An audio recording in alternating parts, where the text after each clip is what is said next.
I did probation, hired a great lawyer. As long as I completed probation, they didn't charge me for the guns, but the guns were all legal. Just weren't allowed to have them together. Is that a rule? It's a rule, yeah. The 2016 SWAT raid on Chumlee's Vegas home felt like a series finale.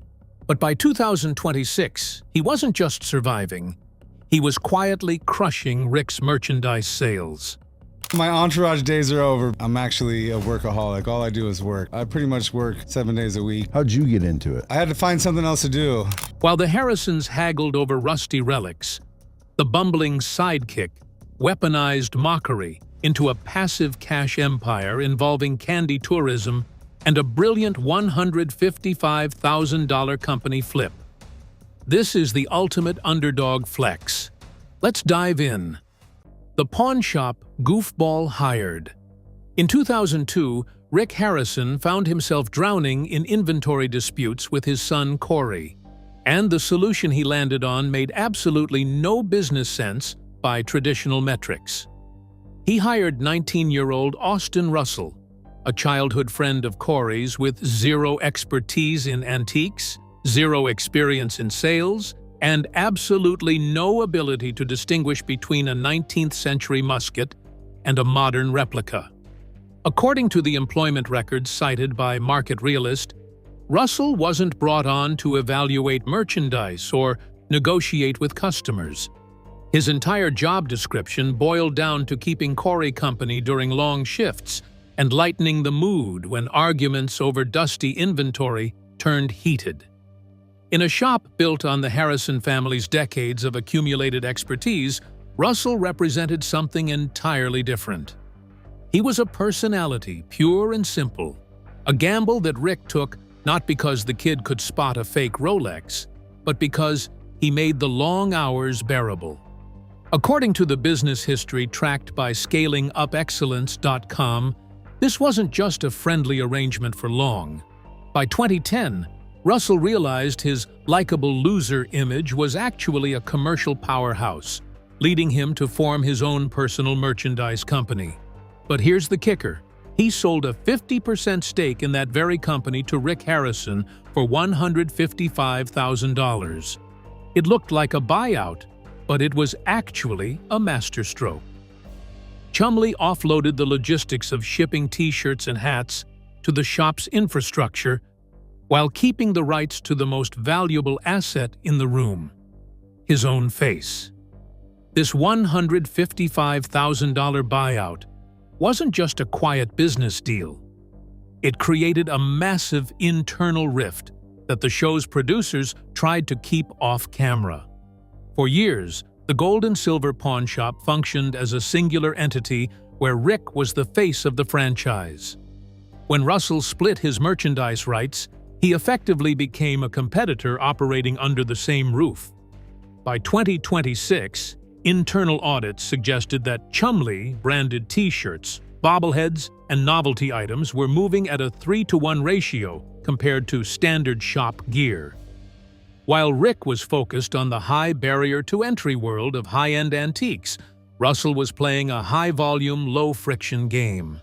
He understood that 99% of people visiting the shop couldn't afford a $10,000 Civil War sword, but almost 100% of them could afford a $25 t-shirt with his face on it. This discrepancy in sales velocity is what allowed a guy with no technical training to build a cash reserve that eventually rivaled the founders. The nickname came later, and it stuck with devastating efficiency. Russell had always been a big guy, and his friends started calling him Chumlee after the walrus sidekick in Finding Nemo, that animated character who mostly just hung around looking confused and munching on fish. According to interviews Russell gave to various outlets, he initially hated the name, but it became inseparable from his identity, just as the pawn shop was about to become inseparable from American television. When the History Channel came knocking in 2009, looking to turn gold and silver pawn into a reality series, they didn't see Russell as a liability, despite his lack of credentials. They saw ratings gold. Here was this 26-year-old video game addict who spoke in slow motion, who couldn't identify basic historical artifacts, who reacted to valuable items with the same blank confusion he showed for worthless trinkets. The producers understood something that would take the viewing public years to figure out. The expert haggling was entertaining, but the bumbling sidekick was unforgettable.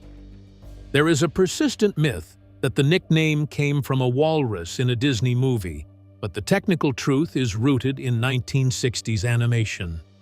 Russell was actually named after Chumlee, the dim-witted but lovable walrus sidekick from Tennessee Tuxedo. It's a small distinction, but it explains the entire business strategy that followed. While the Harrisons were building a brand around being the smartest guys in the room, Russell leaned into being the sidekick. In the world of reality TV, being the expert is a trap. You have to be right 100% of the time, or the audience turns on you. But as the sidekick, you are allowed to fail. You are allowed to be human. By 2026, we've seen that the expert model doesn't scale globally because historical expertise is often regional. However, the lovable goof persona is a universal language. Whether a viewer is watching a rerun in Tokyo or Nairobi, they recognize the archetype of the guy who just wants to play video games and avoid work. That relatability is a global asset that Rick simply cannot replicate, no matter how many rare coins he buys. The first season of Pawn Stars positioned Russell as pure comic relief, the guy who provided reaction shots while Rick and Corey handled the serious business of buying and selling.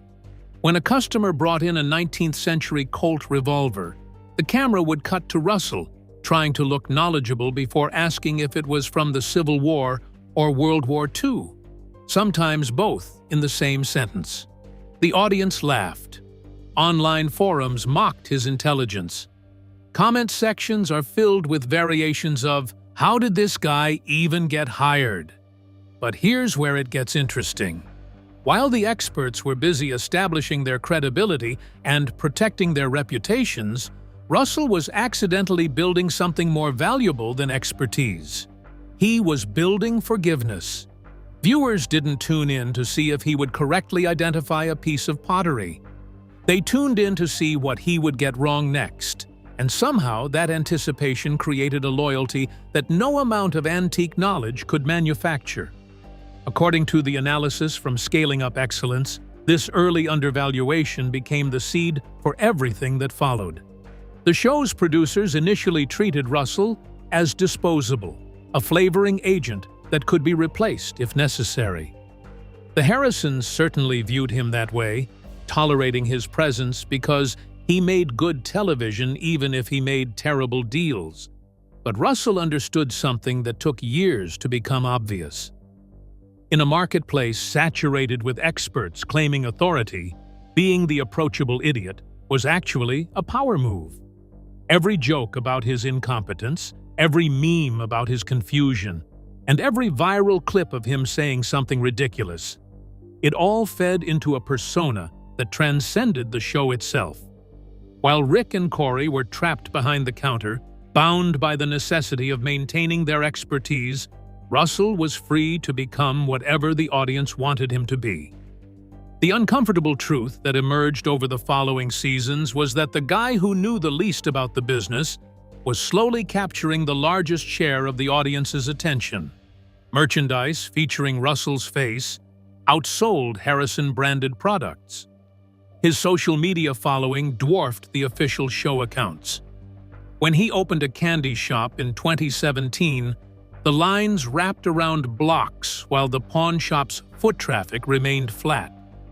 The persona that began as a liability, the goofball hired purely for his vibe rather than his resume, had evolved into a loyalty machine that would survive scandals, legal troubles, and the eventual decline of the television series itself. Rick Harrison might still be the expert, still the guy who can spot a fake from across the room, but Russell accidentally discovered that expertise has limits, while likability has compound interest. Ever land a job because they liked your vibe more than your resume, and did that decision launch you or limit you? Russell's case suggests that sometimes the worst qualifications on paper create the best opportunities in reality, especially when everyone else is busy proving how smart they are.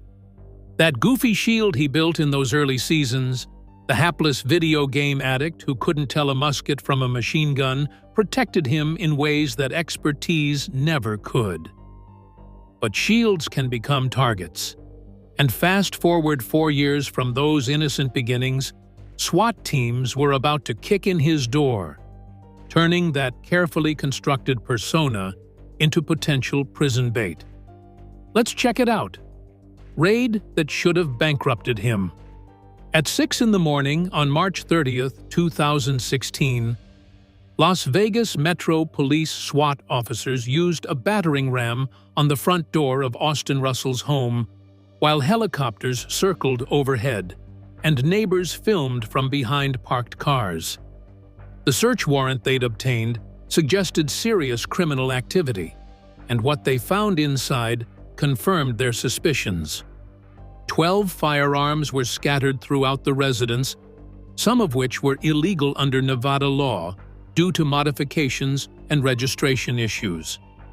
Plastic bags containing marijuana and Xanax tablets without prescriptions. Enough controlled substances and unregistered weapons to trigger multiple felony charges that could have put Russell away for decades. According to the detailed breakdown from Screen Rant, the raid wasn't a surprise tip or random search. It had stemmed from an ongoing sexual assault investigation involving Russell. And while those specific charges would eventually be dropped due to insufficient evidence, the weapons and substances discovered during the search were undeniable. The details from the Clark County arrest report are actually wilder than the headlines. Cops didn't just find a few joints. They uncovered a vault containing 12 firearms, including an unregistered MP5 and modified ones, 223 caliber rifles. According to reporting from USA Today, they even found a chum room, complete with a dance pole. On paper, the lovable goof was suddenly facing 19 substances possession charges and a felony weapon count that carried a potential sentence of decades in state prison. The Vegas tabloids had a field day before Russell even made bail. "Pawn Stars Chumlee busted," read one headline, complete with his mugshot looking dazed and heavy. "History Channel silent on felony arrest," screamed another, speculating that the network would have no choice but to terminate his contract immediately. The math seemed obvious to everyone watching. Reality television stars with substances and weapons felonies don't keep their jobs, especially not on a family-friendly cable network built around historical artifacts and light-hearted bargaining. Russell was earning an estimated $25,000 per episode at that point. A comfortable income that was about to evaporate along with his freedom and his reputation. The goofy persona that had protected him for 7 seasons suddenly looked like a liability. The behavior of someone who couldn't be trusted with either firearms or fame.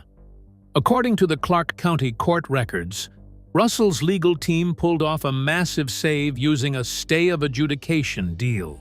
He actually pleaded guilty to 1 felony count of attempted possession of a controlled substance and a misdemeanor weapon charge. But here was the catch. The judge didn't formally enter the conviction. Instead, they placed him on a 3-year submittal process. As long as he stayed out of trouble until 2019, the felony would be wiped clean as if it never happened. It was a high-stakes gamble on his own self-control, and it was the only reason the History Channel didn't have to legally shred his contract on the spot. But here's where the story takes a turn that nobody predicted. According to the financial analysis from Orieti, Rick Harrison didn't just stand by Russell during the initial media storm. He actively fought to keep him on the payroll when network executives and producers argued for immediate termination. Harrison understood something that the suits in New York missed. Russell wasn't just an employee who could be replaced with another comic relief hire. He was integral to the show's chemistry, the underdog that audiences had spent years rooting for despite his mistakes. Firing him now, at the moment of his greatest vulnerability, would have violated the unspoken contract between the show and its viewers. The Pawn Stars audience had watched Russell grow up on camera and had forgiven his ignorance about antiques because he seemed harmless and earnest. Abandoning him during a legal crisis would have felt like betrayal, not just of Russell, but of the audience's investment in his redemption arc. The plea deal that Russell's attorneys negotiated over the following months was nothing short of miraculous, given the initial charges. According to court records cited by Scaling Up Excellence, prosecutors agreed to drop all felony counts in exchange for a guilty plea to a single misdemeanor charge of attempted substances possession. The firearms violations were dismissed entirely after Russell surrendered the weapons and completed a brief counseling program. He walked out of the courthouse in 2019 with unsupervised probation and 0 jail time, a sentence so lenient that legal observers speculated Harrison's connections and the show's economic importance to Las Vegas tourism had influenced the outcome. Whatever the reason, Russell emerged legally freer than he had any right to be, his record clean enough to continue employment while the cleaner cast members watched in apparent disbelief.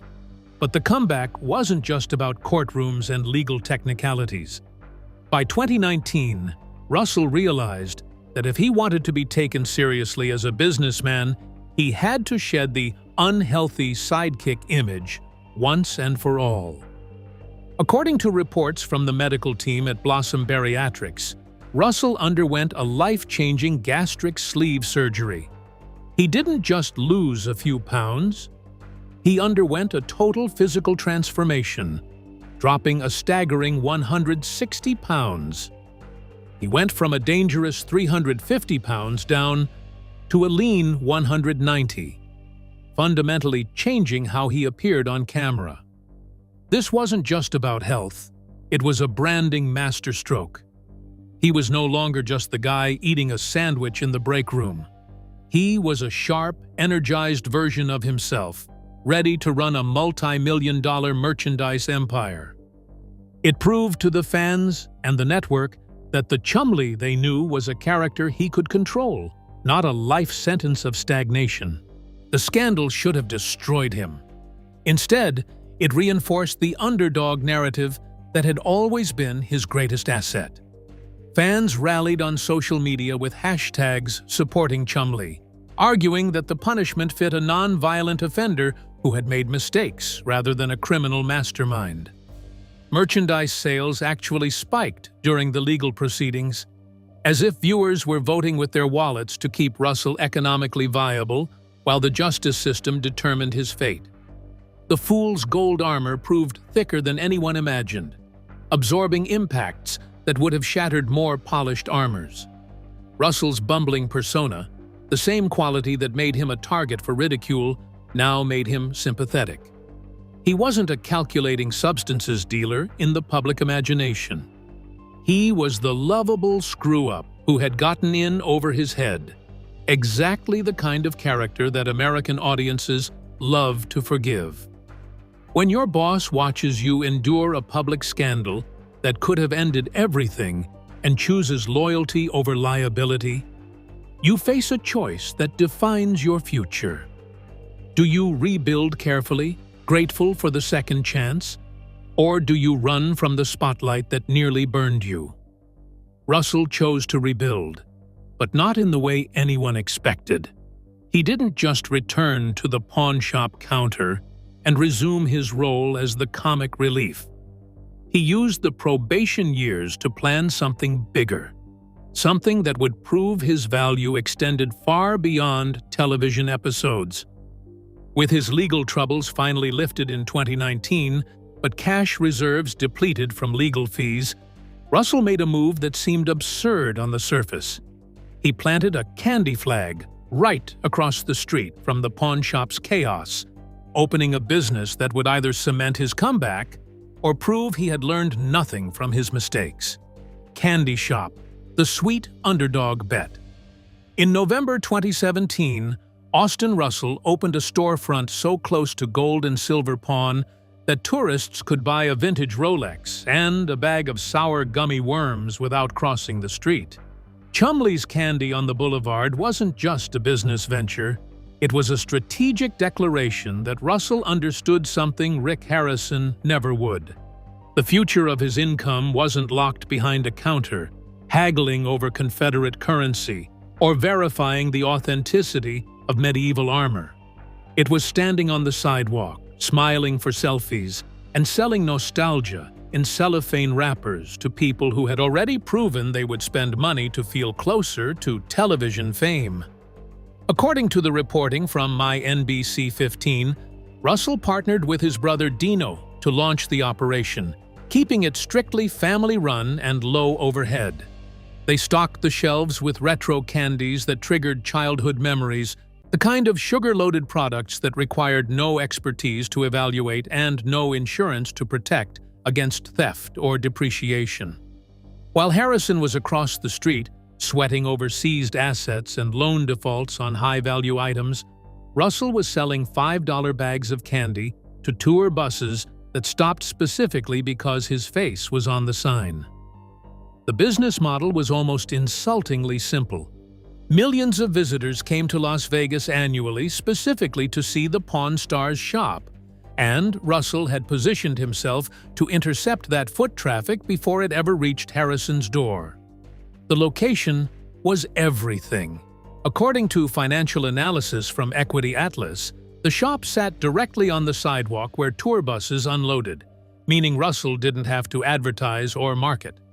The television show had already done that work for him, creating a global audience that associated his face with entertainment value. By 2023, the candy shop had reached an estimated valuation of $5 million, generating revenue streams that rivaled his television salary without requiring script approvals or network negotiations.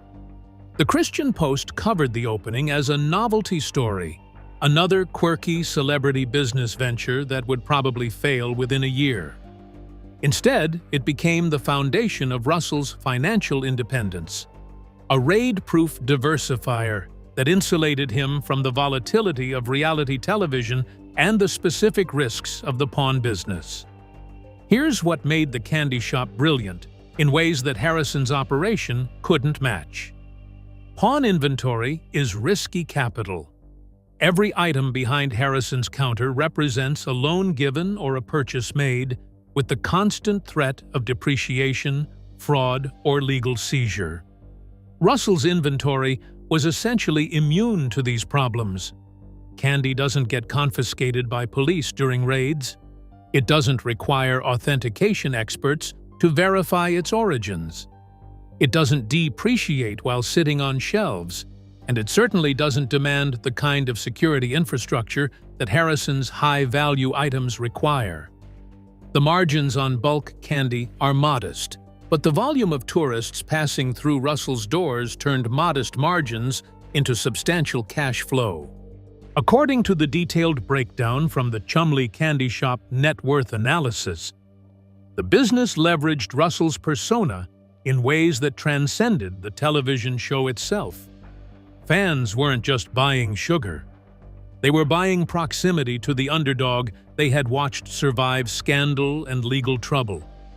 Every purchase came with the possibility of a selfie with Russell himself, who made a point of being present in the shop during peak tourist hours.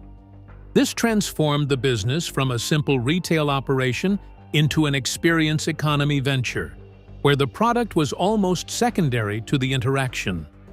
Harrison sold history and expertise across the street. Russell sold accessibility and forgiveness, and the market proved that accessibility was worth more. The uncomfortable reality that emerged was that Russell's sidewalk sugar operation was quietly siphoning value from the pawn shop's tourist draw more effectively than any antique Harrison ever acquired. People came to Las Vegas hoping to see the famous pawn shop, but they left with Chumlee branded merchandise and Instagram photos from the candy store. The brand loyalty Russell had built through years of playing the fool was converting into actual spendable cash at higher margins and lower risk than Harrison's core business could manage.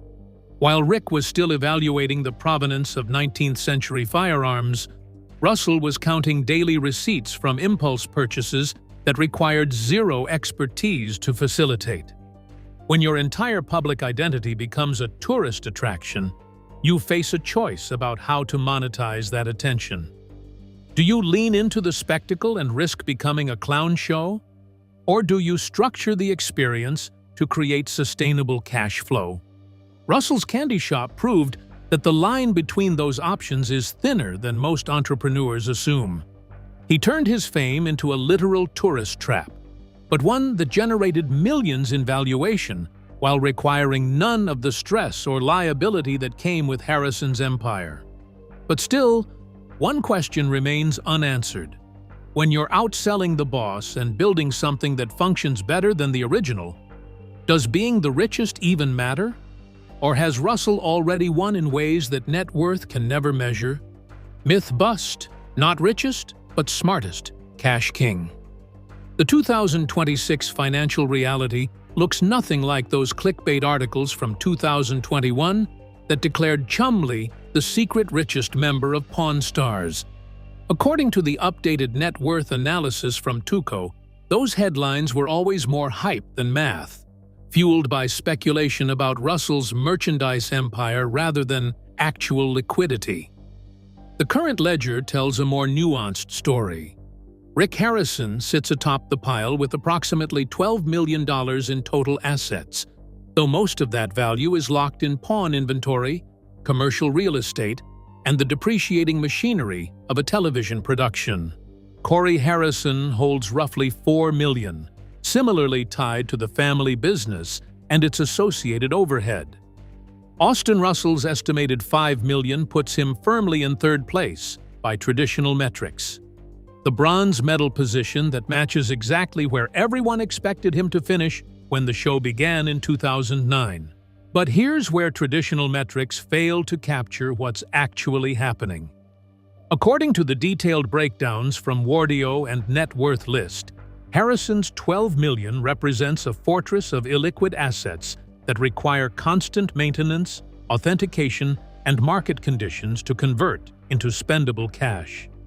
Every dollar of that net worth is working, but it's working slowly, tied up in rare items that might take months to sell and years to appreciate. Russell's $5 million, by contrast, is almost entirely liquid, flowing from passive merchandise sales, candy shop revenue, and television residuals that require no daily management. When you measure wealth by what you can actually spend tomorrow without selling a building or haggling over a collectible, Russell isn't third anymore. He's first by a margin that grows wider every quarter.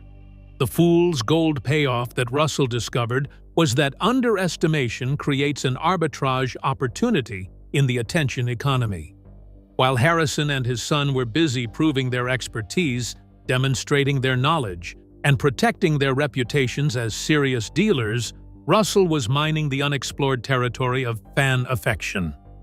According to Cine Net Worth, the merchandise gold mine that Russell tapped was always available to any cast member willing to lean into their persona rather than their credentials. The Harrisons never saw it because they were too busy being respectable. Russell saw it because he had no respectability to lose, and that freedom turned out to be worth more than expertise.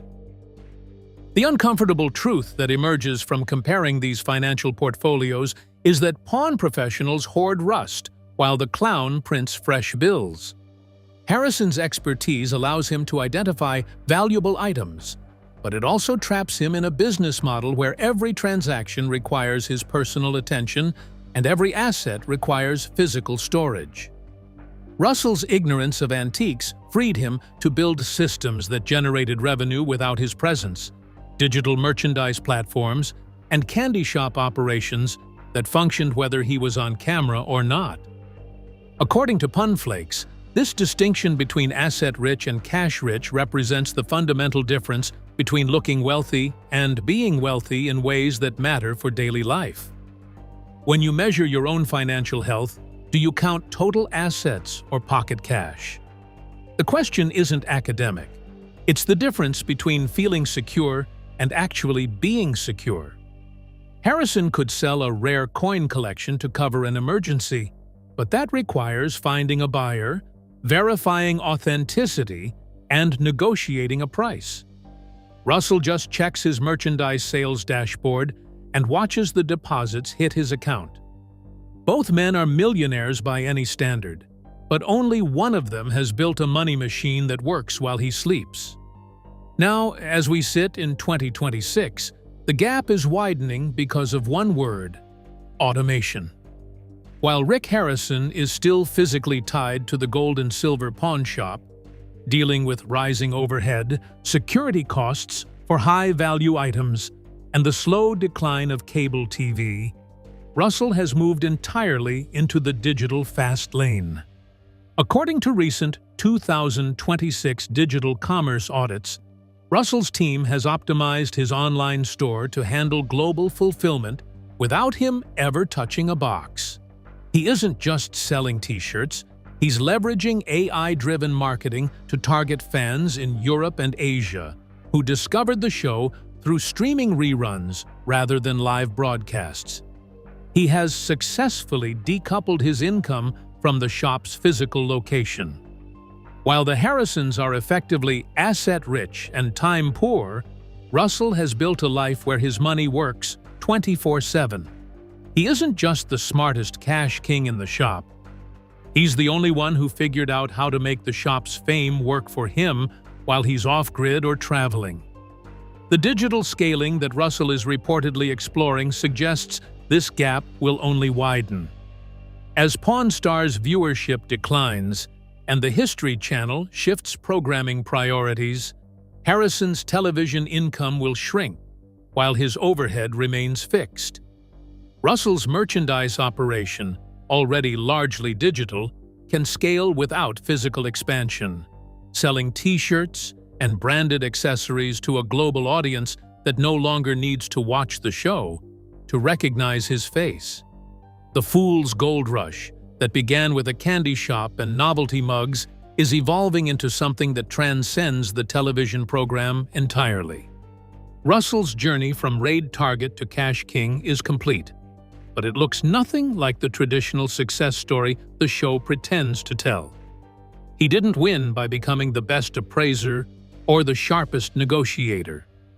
He won by becoming the most recognizable, the most forgivable, and the most commercially adaptable.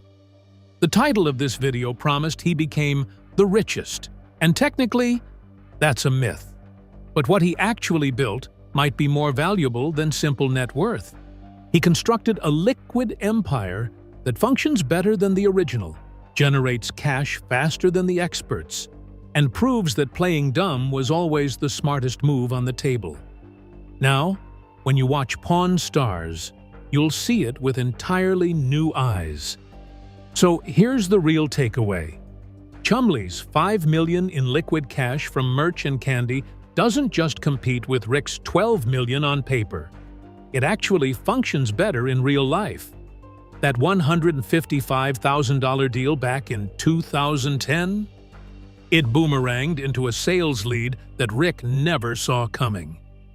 Underdogs outlast sharks when they own the crowd, not the inventory. If you have ever flipped a script like this, drop your fool's gold win below.